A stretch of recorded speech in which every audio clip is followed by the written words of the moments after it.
मिर्ज़ा साहिबा पंजाब दियां लोक दास्तानां विचों एक हरमन प्यारी लोक दास्तान जो क्लासिक का दर्जा रखती है। इस नूं किहड़े शायरां ने रचिया, यह किस समय का किस्सा सी ते इस किस्से विच किहड़ियां खास गल्लां नूं बयानिया गया। जे इस बारे जानकारी लैनी होवे तां सानू डॉक्टर चरणजीत सिंह गुमटाला होरां दी किताब मिर्ज़ा साहिबा पीलू जरूर पढ़नी चाहिए। डॉक्टर चरणजीत सिंह गुमटाला होरां दी शख्सियत, उन्हां दे इलमी कद काठ बारे गुलाम हुसैन साजिद होरी अपने विचार इंज सांझे करते ने। गुमटाला जी निरे सोधी नहीं, पारख भी ने, साहत की समझ भी रखते ने ते रीत रवायत की भी। वो तवारीख दे विज्ञानी ने ते बदलते समाज ते वेले की बदलती छाप नूं भी खूब जानते ने। पंजाबी अदबी सिनफां का प्रचार करदियां वो इन्हां सारियां पक्षां नूं उगाड़ते ने। इस पारों उन्हां दा नतारा खरा ते मन खिंचवाए। इस तरह एक थां होर वो अपने विचार इंज सांझे करते ने, किसी भी लोक किस्से नूं उहदे अपने जमाने विच रख के परखण नाल ढेर औकड़ां दूर हो जांदियां। क्यों जे इस तरह वसेब ते रहतल की रीत नूं गोचरना आसान हो जाता है।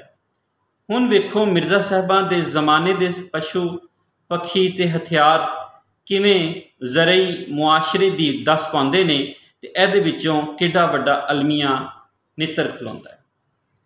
मिर्ज़ा साहिबा डॉक्टर चरणजीत सिंह गुमटाला होरां दी किताब, इस नूं सोधन वाले ने डॉक्टर कल्याण सिंह कल्याण होरी। इस किताब नूं जिहड़े बाबां विच वंडिया गया है उन्हां दे बारे असीं देखने आ किहड़े बाब ने। पंजाबी किस्सा, पीलू दा जीवन ते रचना, किस्सा मिर्ज़ा साहिबां दा खुलासा, मिर्ज़ा साहिबा दा समा। मिर्ज़ा साहिबा दा समा जिहड़ा बाब है यह सब तो निक्का बाब रखा गया है, सिर्फ 2 सफ़ियां ते मुक जाता। नाइक मिर्ज़े दा तसव्वुर, पीलू दा शौरी दुखांत, समाज दा वसेबी पसार, किस्साकारी, मूल पाठ ते अर्थावली। डॉक्टर चरणजीत सिंह गुमटाला होरां ने मिर्ज़ा साहिबा दे किस्से दे हवाले नाल नवें पक्ष जिथे बयाने ने उत्थे उन्होंने पुरानियां सोचां नूं, पुराने ख्यालां नूं, जिहड़ी रीत रवायत चलती आ रही है उस नूं भी नाल नाल बयान किया है। इसलिए इस किताब के विच कई पक्ष साढ़े सामने आते हैं। सफ़ा नंबर 59 ते वो अपने ख्यालों का इजहार करदे हुए लिखते हैं, उन पीलू ने मिर्ज़ा साहिबां दे दुखांत नूं बड़े खूबसूरती ढंग नाल पेश किया है। यह प्रेम विआह दी नाकामी का अलमिया है। नाइक नायिका वक् वक् कबीलियां नाल संबंधित सन। कबीलदारी विच इज्जत नूं सब तो वध तरजीह दी जाती सी। मिर्ज़ा साहिबां नूं नसन पिछे कबीले दी इंज दा जज्बा काम करते, कबीले भी इंज दा जज्बा काम कर रहा सी। इसलिए यह प्यार नालों इज्जत दा अलमिया वधी रहे। पीलू ने मिर्ज़े दा किरदार एक अनमोल पंजाबी सुरमे के तौर पर पेश किया है। इस तरह साहिबा भी एक अनखेली पंजाबी मुटियार वांग अपने प्यार विच परपक रहिंदी है ते समाजी गुलामी नूं लत मार के मिर्ज़े नाल नस जाती है। प्रेमी समाजी गुलामी दी होमे नूं नहीं मानते, वो सच्चे प्यार पिछे अपनी जान दे देंदे हन। पीलू का यह किस्सा पहला कामयाब अलमिया है। इसने किस्सा गोई नूं नवा मोड़ दे के एक नवी रवायत नूं जन्म दिता। इस तरह इस किताब दे विच कई पक्षां दे हवाले नाल गल कीती है ते जिहड़े इहदे विच बाब तुहाडे सामने सांझे कीते गए उहदे विच तफसील नाल पढ़न नूं, समझण नूं, नवीं सोचां दे नूं गोखण नूं दा मौका मिलता है। तो अखीर ते फ्लैग जिहड़ा है वो डॉक्टर कल्याण सिंह कल्याण होरां ने लिखिया है। तो यही फ्लैप का जोड़ा पहला पैराग्राफ है, पंजाबी विच दास्ताना की शुरुआत हीर दमूदर तो होंदी है तो लैके जान की गवाही देंदे हन। यही पहला पैराग्राफ पूरे का पूरा 6-7 लाइनां दो शब्द दे सरनामे हेठ चरणजीत सिंह गुमटाला अमृतसर के नामे भी लगा है। हुण इहदे विच देखना है कि सोधकार होरां ने उथों यह पैराग्राफ सोधिया है या फिर यह डॉक्टर चरणजीत सिंह गुमटाला होरां दे ख्याल सन जिहड़े गलती नाल उत्थे ला दिते गए ने। इस दे बारे भी एक नवीं खोज नवे पक्ष जिहड़े सामने लियाने चाहिए ने। इस नूं विद्या पब्लिकेशनस लाहौर वालों छाया किया गया है।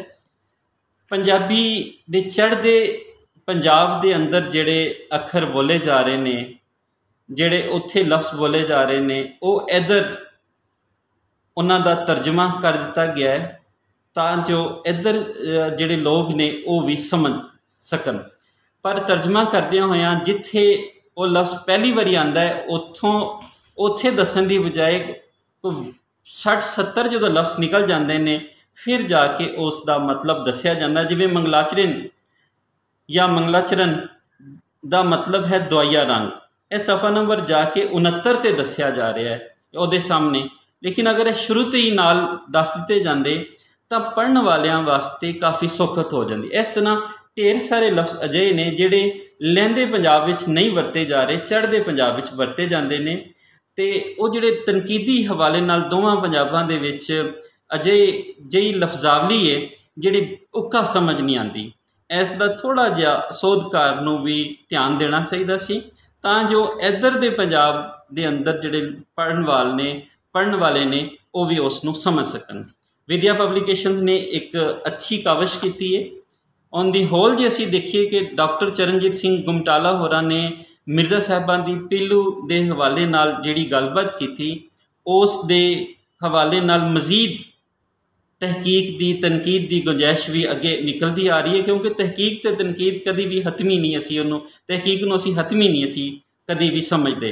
उस तो अगले नवे पक्ष जिहड़े ने वो नवीआं जिहड़ियां सोचां ने, नवे रुझान ने जिहड़े उस नूं भी समझ के अगे लिखण की गुंजाइश जिहड़ी वो बाकी बचती रहती है।